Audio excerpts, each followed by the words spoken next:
नमस्कार। Himalayan digital media के live कार्यक्रम में आज हमारे सभी श्रोताओं दर्शकों का हार्दिक स्वागत। आज हम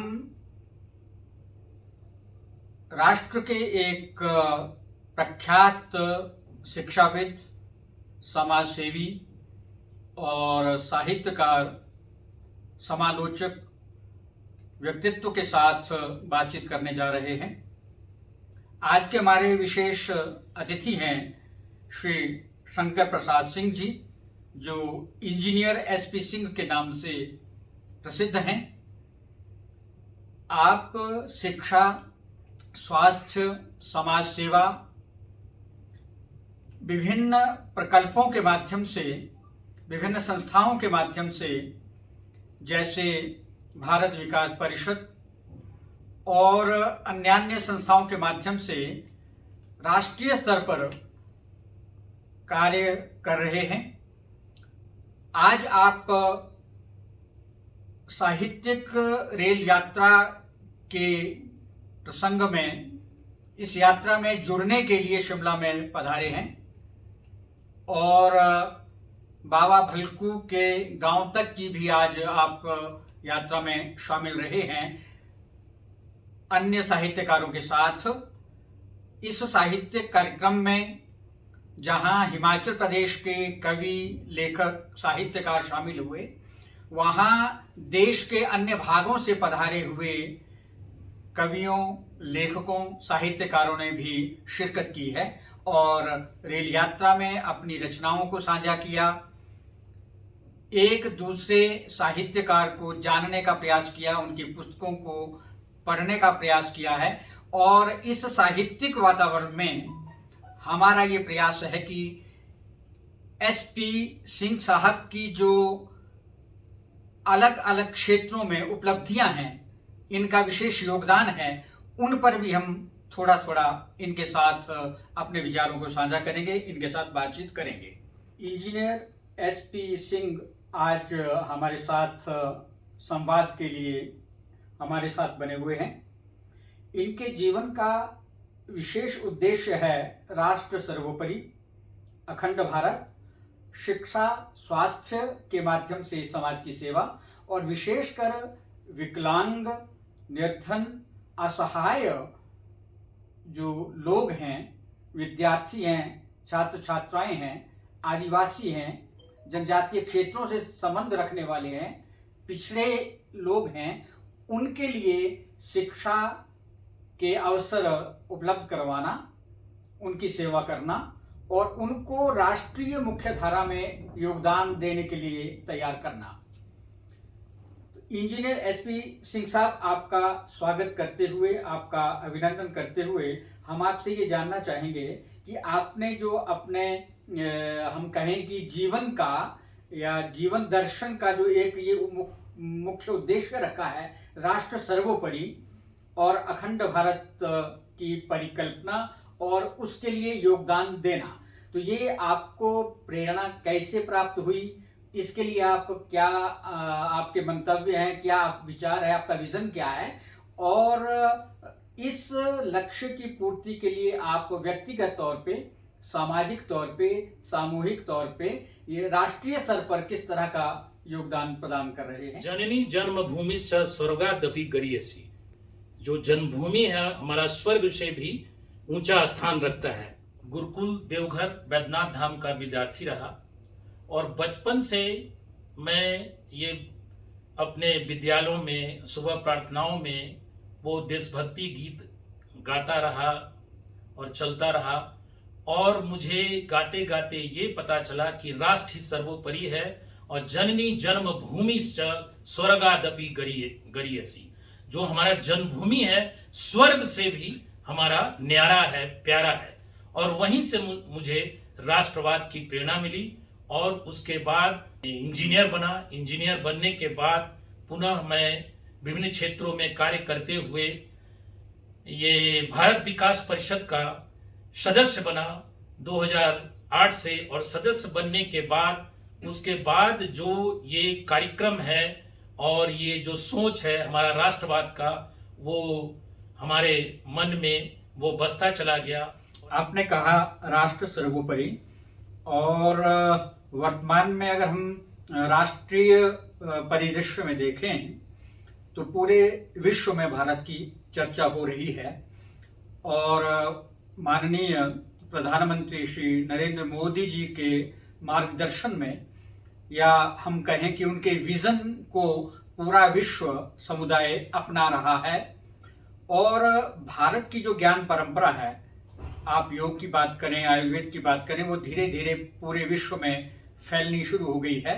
और भारत विश्व गुरु के होने के मार्ग पर तेजी से आगे बढ़ रहा है। चाहे वो सांस्कृतिक विरासत की बात हो, वो आर्थिक संपन्नता की बात हो, आत्मनिर्भरता की बात हो, विभिन्न दिशाओं में भारत निरंतर प्रगति कर रहा है। लेकिन भारत का जो विकास होना चाहिए था, सांस्कृतिक विकास, आर्थिक विकास और विभिन्न क्षेत्रों में, वो पूर्ण रूपे नहीं हुआ।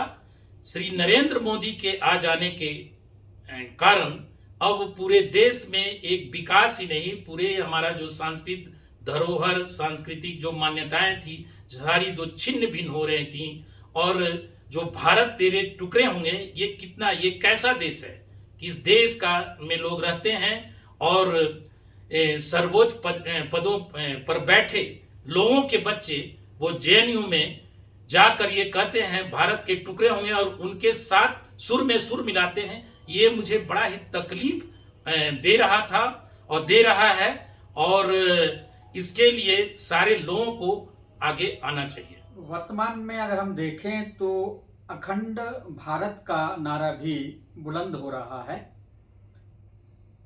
काफी पहले से ऐसी परिकल्पना रही है। और अगर हम थोड़ा सा इतिहास में झांकने की कोशिश करें तो भारत का पूरे विश्व में चक्रवर्ती साम्राज्य रहा है।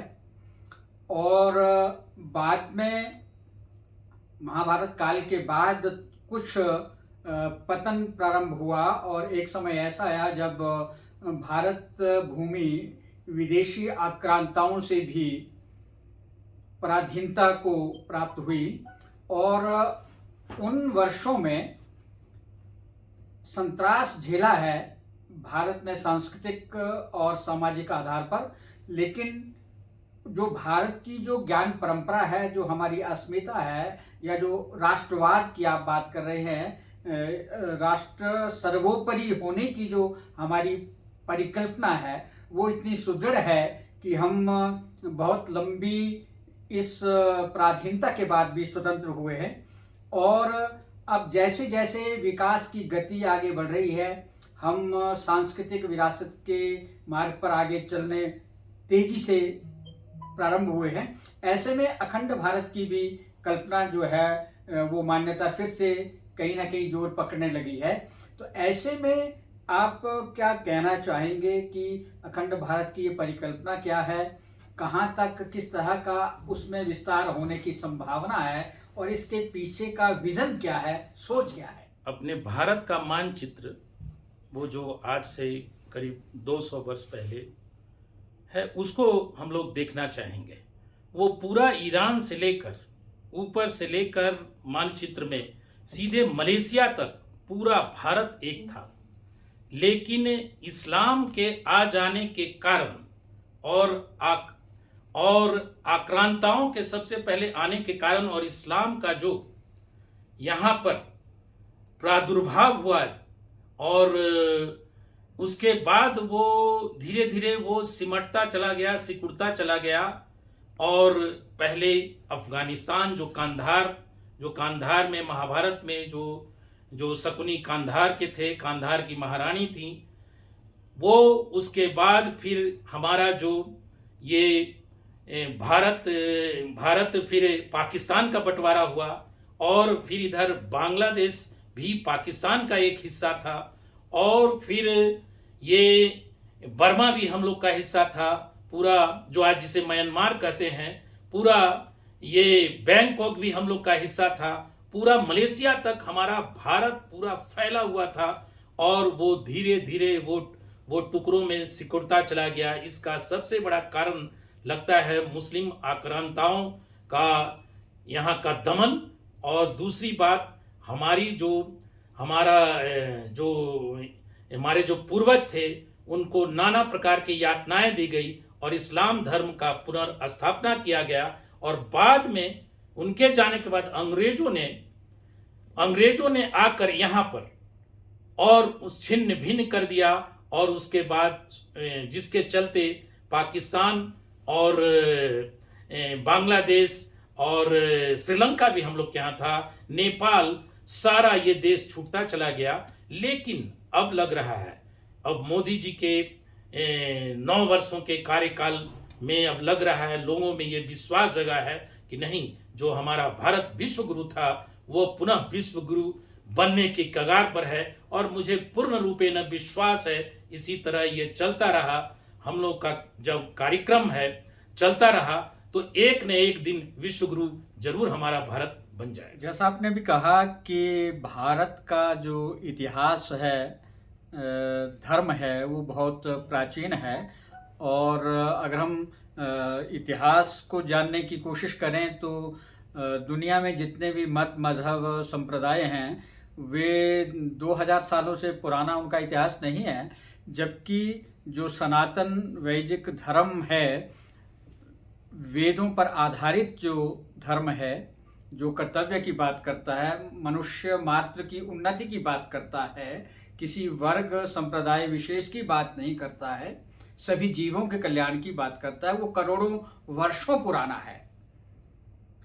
ऐसे में वर्तमान में इसी सांस्कृतिक विरासत को आगे बढ़ाते हुए भारत सरकार की ओर से भी कुछ प्रयास प्रारंभ हुए हैं। सोशल मीडिया पर भी वर्तमान में समान आचार संहिता को लेकर के एक व्यापक बहस हो रही है।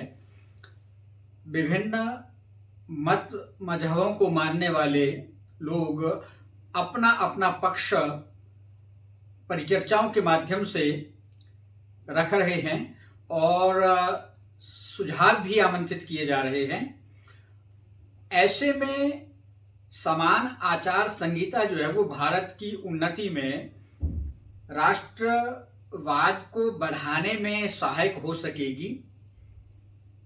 और क्या ये संभव है कि सभी लोग अपने व्यक्तिगत या मजहबी वैर विरोध को पीछे रख करके, राष्ट्र को सर्वोपरि मान करके अपना योगदान देने के लिए सहमत हो पाएंगे? एक देश, एक निशान, एक विधान, ये जो होना चाहिए, जो विधान हमारा, जो रीति रिवाज है, परंपराएं हैं, जो हमारा संविधान है, सबों के लिए एक होना चाहिए। अब हिंदू लॉ, पर्सनल मुस्लिम लॉ, और दोनों में अंतर है बहुत ज्यादा। हिंदू 2 ही बच्चे पैदा कर सकते हैं, ऐसा लिखा हुआ नहीं है विधान में, लेकिन हम लोगों ने माना है कि 2 ही बच्चे 2 ही अच्छे। लेकिन दूसरी तरफ जो मुस्लिम हैं वो 12-12 बच्चे हो रहे हैं उनके। तो क्या ये पूरे देश के संसाधनों पर ये पूरा ये भार तो नहीं है? और जिससे कि एक समुदाय वर्ग जो है, जो हिंदू, वो बड़ा ही परेशान और बड़ा ही व्यथित का नाम है दिख रहा है। तो इसमें इस देश में समान नागरिक संहिता होना जरूरी है, जिससे कि मतलब पूरे अन्य देशों में जो डेवलप देश हैं, ये आपका मतलब जो अमेरिका हुआ, चाहे वो क्या कहता है यूरोप हुआ, यूरोप के सारे देशों में वहां भी लोग समान। लेकिन यहाँ पर क्या है, ये अलग से सारा कुछ हो रहा है, जिसके चलते पूरा देश पर मतलब एक वर्ग पर, वो हिंदू पर भार पड़ रहा है। इसलिए समान नागरिक कानून होना बहुत ही जरूरी है। इंजीनियर SP सिंह, भारत विकास परिषद के माध्यम से झारखंड, बिहार और राष्ट्रीय स्तर पर अपना योगदान समाज सेवा के क्षेत्र में दे रहे हैं। हम इनसे ये जानना चाहेंगे कि भारत विकास परिषद क्या है, किस तरह से इसके माध्यम से समाज सेवा के काम को अंजाम दिया जाता है और इसका उद्देश्य क्या रहता है, और किस तरह से इसके माध्यम से जनहित के कार्य अमल में लाए जाते हैं। भारत विकास परिषद राष्ट्रीय स्वयं सेवक संघ की सर्वोत्तम इकाई है। इसका ध्येय वाक्य है स्वस्थ समर्थ संस्कारी भारत का निर्माण एवं मूल मंत्र है संपर्क, सहयोग, सेवा एवं समर्पण।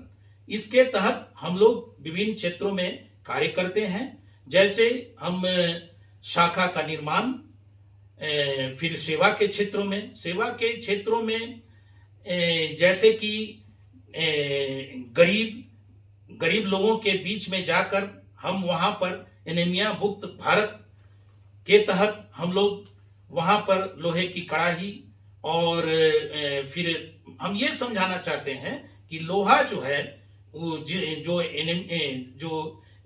जिसकी कमी के चलते एनीमिया होता है, तो वो लोहे का उपयोग करें। उसके बाद ब्लड डोनेशन कैंप, उसके बाद जो विकलांग हैं, जो डिसेबल्ड हैं, जिन्हें अंग भंग हैं, वो लोग, उनको जाकर हम लोग वो लिम्स भी देते हैं, जो अंग होते हैं उसका वितरण करते हैं और उनका जीवन को सुचारू रूप से चलाने का प्रयास करते हैं।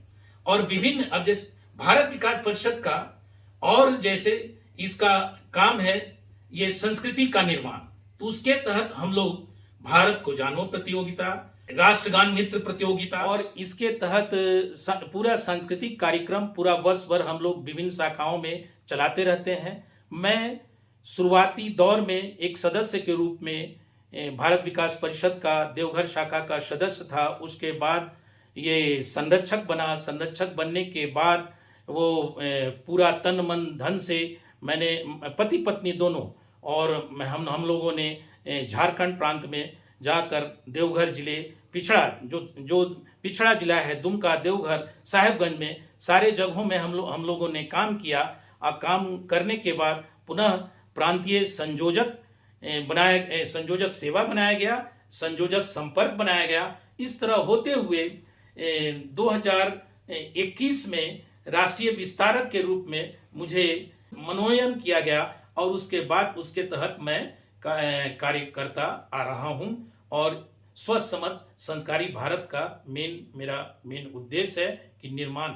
जैसा कि अभी इंजीनियर एसपी सिंह साहब ने कहा कि भारत विकास परिषद विभिन्न प्रकल्पों के माध्यम से समाज सेवा के कार्यों को अंजाम देती है और जो ज़रूरतमंद लोग हैं उनको शिक्षा, स्वास्थ्य और जो उनके लिए आवश्यक चीज़ें हैं वो मुहैया करवाई जाती हैं। और ये राष्ट्रीय स्तर पर इस तरह के कार्यक्रम में जुड़े हुए हैं।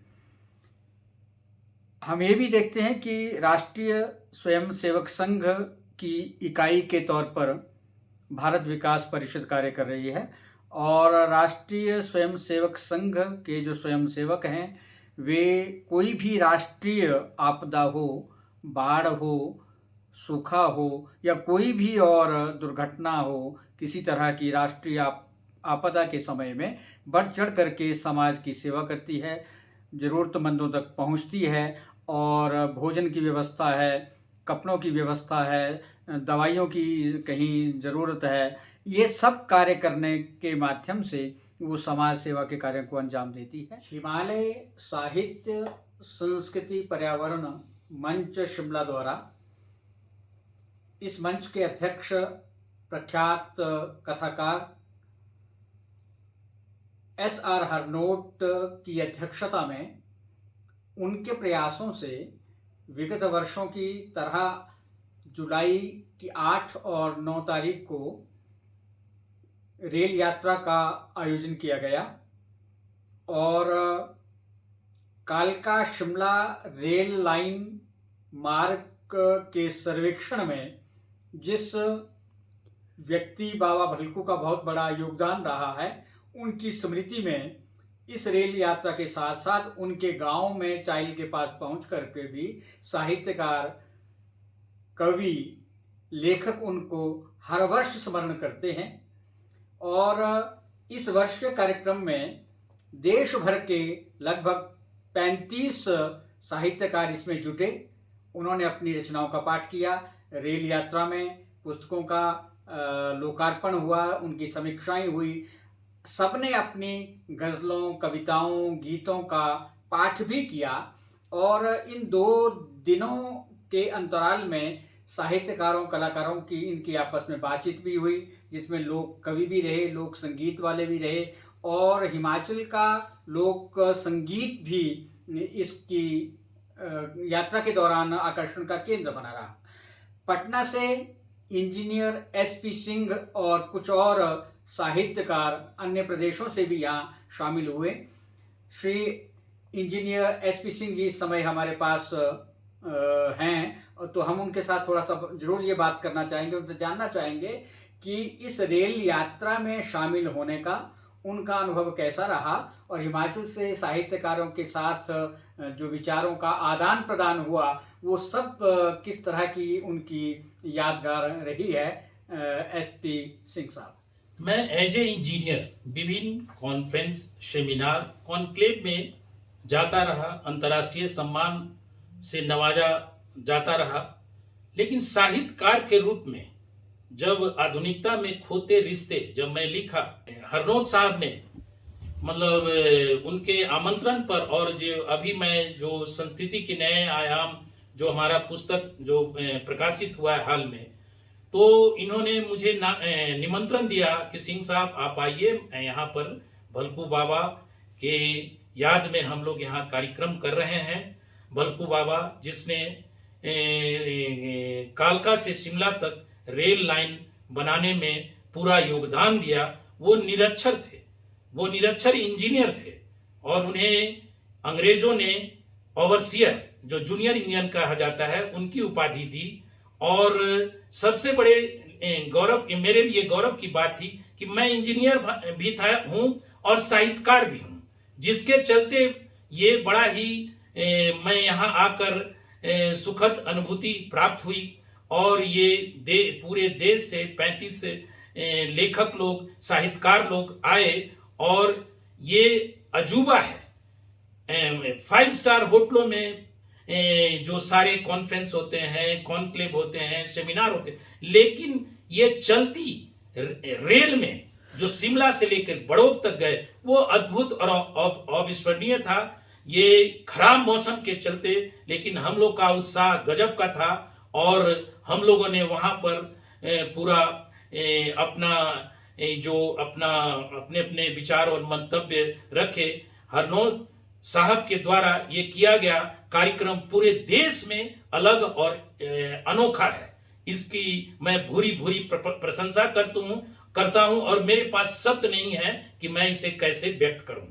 तो मैं उनका आभार व्यक्त करता हूँ और पूरे हिमाचली लोगों का मैं आभार व्यक्त करता हूँ कि ये लोग इस वर्ल्ड हेरिटेज ये जो रेल है इसको आज भी संजोए रखे हैं। और हमें लगता है हिमाचल और जगहों से ये एजुकेशनली स्ट्रांग है। जैसे एक साहित्यकार जो है वो साहित्य की बात को अच्छी तरह से समझ लेता है, कविता को कवि समझ लेता है और जो अच्छे सुधी पाठक हैं, विचारशील हैं, वो किसी भी साहित्यिक कृति को अच्छी तरह से समझ लेते हैं। ऐसे ही एक इंजीनियर का जो काम है उसको एक इंजीनियर की दृष्टि से आपने देखा और आपने जैसे कहा कि बाबा भलकू ने अंग्रेज़ों के साथ मिलकर के इस रेलवे लाइन के सर्वे में बहुत बड़ा योगदान दिया है और अंग्रेज़ों ने भी उसका पूरा सम्मान किया, तो हमारे लिए भी ये बहुत गौरव की बात है। और पिछले कल जो रेल यात्रा का उद्घाटन जब इसको फ्लैग ऑफ किया है डॉक्टर कर्नल धनीराम शांडिल जी ने, जो माननीय स्वास्थ्य मंत्री हिमाचल प्रदेश सरकार के, उन्होंने भी ये कहा है कि उनकी स्मृति में कंडा घाट में कोई स्मारक बनाया जाएगा जिसमें लोग बाबा भलकू के बारे में जान सकें। और ये तो बहुत अच्छी बात है, गौरव की बात है हिमाचल के लिए भी कि साहित्यकार हिमालय मंच के माध्यम से उनको हर वर्ष याद करते हैं, रेल यात्रा में शामिल होते हैं और अपनी कविता कहानियों के माध्यम से बाबा भलकू को याद करते हैं। आप एक इंजीनियर हैं और इंजीनियर होने के नाते समाज सेवा के साथ साथ आपने बहुत सारे ऐतिहासिक भवनों का भी निर्माण किया है।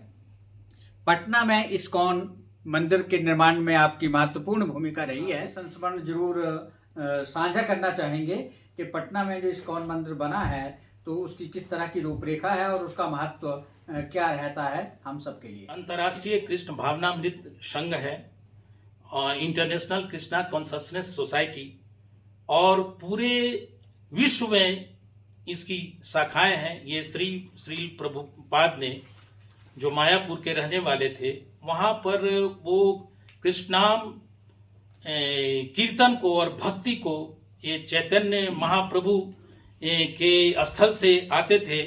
चैतन्य महाप्रभु ने कृष्णाम को केवल बंगाल तक रखा, लेकिन ये श्रील प्रभुपाद ने पूरा इस संकीर्तन को, इस ये भक्ति मार्ग को पूरे विश्व में फैला दिया। इसमें मुख्यतः डॉक्टर्स, इंजीनियर्स और समाज के प्रबुद्ध वर्ग शामिल हैं और कर्म के साथ हमें लगता है कि प्रार्थना भी बहुत जरूरी है। और उसी के क्रम में मैं 2000 में इस्कॉन का लाइफ मेंबर सदस्य बना और उसके बाद ये पटना में जहाँ मेरा कार्यस्थल है वहाँ पर हम लोगों ने इस्कॉन की पटना के निर्माण के लिए मतलब कार्य करना शुरू किया और अंततः 20 वर्षों के प्रयास से करीब वो इस्कॉन मंदिर पटना में भव्य बनकर तैयार है। और एक ग्रुप ऑफ इंजीनियर्स जो RIT जमशेदपुर, जहाँ से मैं इंजीनियरिंग किया, वहाँ से हम लोगों ने उसे मिलकर बनाया और आज वो 101 करोड़ का पूरी ईस्टर्न रीजन में मंदिर है।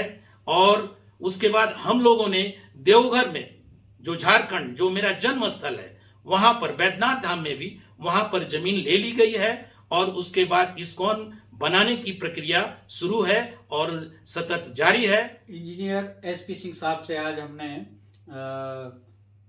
अखंड भारत, राष्ट्र सर्वोपरि, शिक्षा, भारत विकास परिषद, इस्कॉन टेम्पल, शिमला की ऐतिहासिक साहित्यिक रेल यात्रा, बाबा भलकू, इन विषयों पर बातचीत करने का प्रयास किया है। संवाद हमारा बहुत अच्छा रहा है और आपने बेबाकी से हमारे साथ संवाद करते हुए इन प्रश्नों के उत्तर में अपना जो मत है वो व्यक्त किया है। आपका जो ये विज़न है वो हमारे पाठकों, दर्शकों के लिए भी ज़रूर प्रेरणा देने वाला होगा और हम आपका हिमालयन डिजिटल मीडिया की ओर से आभार अवश्य व्यक्त करना चाहेंगे कि आपने अपने बहुमूल्य समय में से कुछ समय दे करके इन विषयों पर अपने कीमती विचार दिए और हमारा मार्गदर्शन किया है। आपका बहुत बहुत धन्यवाद, आभार। मैं डॉक्टर कर्म सिंह जी का बहुत बहुत धन्यवाद और आभार व्यक्त करता हूं कि ये आए और इन्होंने हमारे वक्तव्य को जाना, समझा और मैं इनका आभार व्यक्त करता हूं। धन्यवाद।